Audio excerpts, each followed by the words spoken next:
I'm Julie Wood, Deputy Director at Charles River Watershed Association. Climate change is an incredible challenge facing our society. Adapting to the impacts of climate change is a daunting task, but many local cities and towns are already taking steps to protect their residents from the impacts of climate change. Charles River Watershed Association is working with 15 communities in our watershed to develop a flood model that will give us information about where and when flooding is expected. This information will help communities plan for climate change by providing data needed to direct capital investment and develop laws and regulations that protect people, property, and nature. By bringing together so many communities, this project will also help bring consistency across the watershed in how cities and towns are planning and governing for the expected impacts of climate change. In Massachusetts, we can expect warmer temperatures, heavier rainstorms, and more extreme weather events such as hurricanes, nor'easters, and winter storms. These changing precipitation patterns will bring new and more severe flooding to our region. It will take planning and preparation so that we can invest in things that will make a difference. Climate change will undoubtedly cause disruption, but we can invest in our communities to build resilience, to minimize these disruptions as much as possible. And now is the time to act. This project is being led by Charles River Watershed Association. Weston and Sampson is the technical lead, and Communities Responding to Extreme Weather, or CRWA, is assisting with community engagement. There are 15 communities participating in the project. And now we'll hear a little bit more from our project partners. I am Nishaila Porter, the Program Associate for Urban Resilience at the Charles River Watershed Association, and I'm part of the team working on the Building Resilience project. And I'd like to share a little bit about the watershed model that was developed as part of the project. CRWA and our partner communities hired Weston and Sampson, an experienced engineering and climate planning firm, to build a computer simulation or model of the watershed. They will do this using a software called PC-Swim.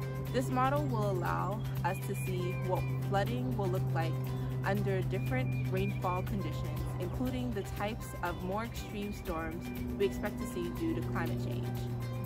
Precipitation during heavy storm events in the Northeast increased by more than 70% between 1958 and 2010. We expect this trend of more intense and frequent extreme rain events to continue. In this project, we will be looking at about 10 different rainfall scenarios, both current day storm events and storm events expected in the future. Weston and Sampson will test the performance of the model against real-world storm events, such as the intense rainfall in March of 2010, to understand how well it matches real-world conditions. Using a hydraulic model known as an HH model, Weston and Sampson input real-world conditions such as stormwater drain pipes, river, bridge, and dam profiles, and landscape elevations, and use the computer simulation of rainstorms to see where flooding will occur. The model can and will also be used to test the flood reduction benefits of different mitigation projects. This can help guide spending of scarce resources. In this project, we will be testing the flood reduction benefits of different nature-based solutions. These are techniques that use natural systems or natural processes to help adapt to climate change. These are the types of solutions we will be able to assess.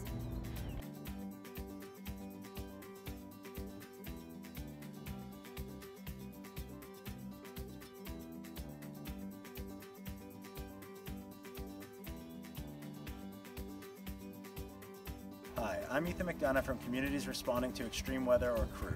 CREW is a network of local leaders building grassroots climate resiliency through inclusive, hands-on education, service, and planning.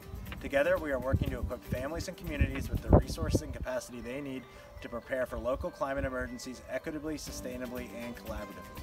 Resilience is the ability for a system to continue functioning despite disturbances. Disturbances in the watershed may include the heavy rainfall and flooding scenarios. It could also include redevelopment, rezoning, and other actions that may come out of the nature-based solutions we're proposing.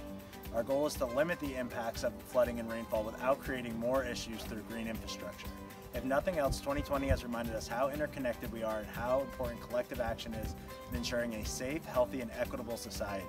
As we develop this climate planning tool, it's essential that we get your feedback, ideas, and criticisms as Watershed residents. Citizen knowledge is critical to the success of this project because the flood model will be used to guide future development and policy decisions. With residents' input, we can better tailor this project to the needs of your specific communities.